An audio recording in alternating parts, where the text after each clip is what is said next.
আমি আপনাদেরকে জানিয়ে রাখি যে আমি যেহেতু আখিরুজ্জামান স্টাডি করেছি বা করছি, এখনও কিন্তু 3টা বড় বড় ভূমিকম্প আসা বাকি আছে।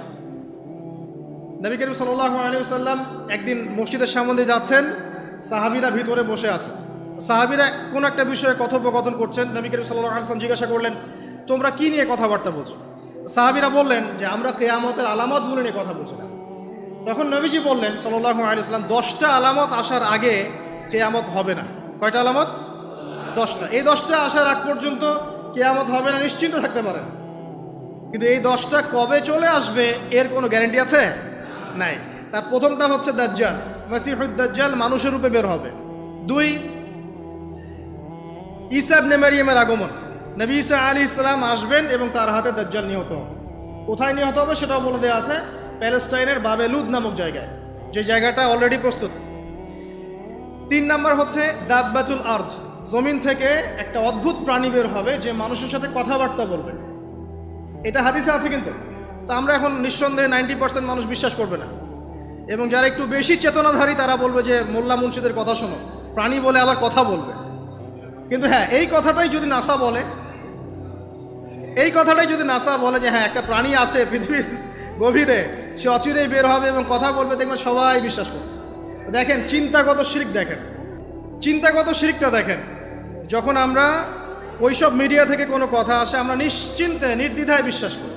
আল্লাহ পাক হাদিসে বলছেন, নবী হাদিসে বলছেন দাব্বাতুল আরদ বের হবে, মানুষের সাথে কথাবার্তা বলবে, মানুষ বিশ্বাস করতে চায় না। আর কি? ধোঁয়া, এই ধোঁয়ায় আকাশ ছেয়ে যাবে, ধোঁয়া দিয়ে আকাশ ছেয়ে যাবে। এবং এত বড় ধোঁয়া বিশ্ববাসী কখনো দেখে নাই। এখন অনেকে বলছেন, এখনকার আধুনিক স্কলার যারা, অনেক স্কলারের এটা মত, এটা কিন্তু হাদিসে নাই, তাদের মত হতে পারে যে একটা নিউক্লিয়ার এক্সপ্লোশন হবে। সারা ওয়ার্ল্ড তো এখন নিউক্লিয়ার যুদ্ধের সামনে দাঁড়িয়ে আছে, তখন হয়তো বা ধোঁয়ায় পুরো বিশ্ব ছেয়ে যেতে পারে। এটা তাদের মত, এটা হতেও পারে, নাও হতে পারে, হওয়ার সম্ভাবনা কিন্তু আছে, উড়িয়ে দেওয়া যাচ্ছে না। ঠিক আছে, 4টা। 5 কি? 5 হচ্ছে ইয়াজুজ আর মাজুজ।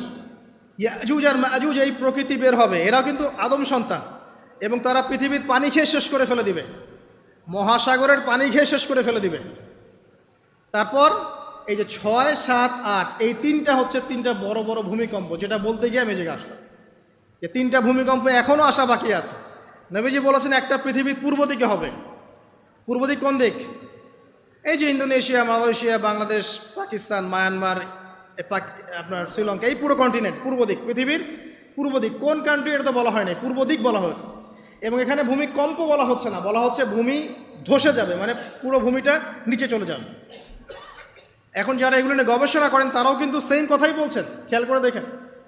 তারা হয়তো বিজ্ঞান দিয়ে ব্যাখ্যা করছেন, কিন্তু হাদিসে কিন্তু এটা বলা আছে। আরেকটা হচ্ছে পৃথিবীর পশ্চিম দিকে।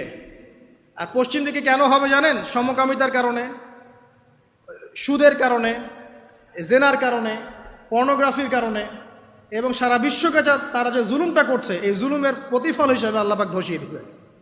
এর কোনো অস্তিত্বই থাকবে না। এখন মনে হচ্ছে না যে পুরো সারা ওয়ার্ল্ডকে রুল করছে, অস্তিত্বই থাকবে না, ভূমিধস। আরেকটা হচ্ছে পৃথিবীর মাঝখানে কারা আছে বলেন? মাঝখানে আমাদের আমিরুল মুমিনিনরা আছে এখন, নাকি? হ্যাঁ, যারা ইসরায়েলের সাথে আতাত করছে এরা আছে, আমিরুল মুমিনিনরা আছে। তো সেখানেও একটা ফিতনা অপেক্ষা করতে থাকেন। তো এই কথাটা বলতে গিয়ে আমি এখানে এসেছি। পৃথিবীতে কিন্তু এখনও 3টা বড় বড় ভূমিকম্প বাকি আছে। আর সর্বশেষ আলামত হচ্ছে ইয়েমেন থেকে একটা আগুন বের হবে, বিশাল আগুন। এই আগুনটা মানব জাতিকে হাসরের মাঠের দিকে তাড়িয়ে নিয়ে যাবে। এই 10টা আলামত না আসা পর্যন্ত কিয়ামত হবে না। অতএব আপনি এখন রিল্যাক্সে নাকে তেল দিয়ে ঘুমান, নাকি ভাই? এই 10টা আলামত না আসা পর্যন্ত কিয়ামত হচ্ছে না। তবে এই 10টা আলামত আসার পটভূমি কিন্তু তৈরি হয়ে যাচ্ছে, এটা আমাদের খেয়াল করতে হবে। আচ্ছা আসেন, এই যে শুআয়ব আলাইহিস সালামের কওমকে যে ভূমিকম্প দিয়ে ধ্বংস করা হলো,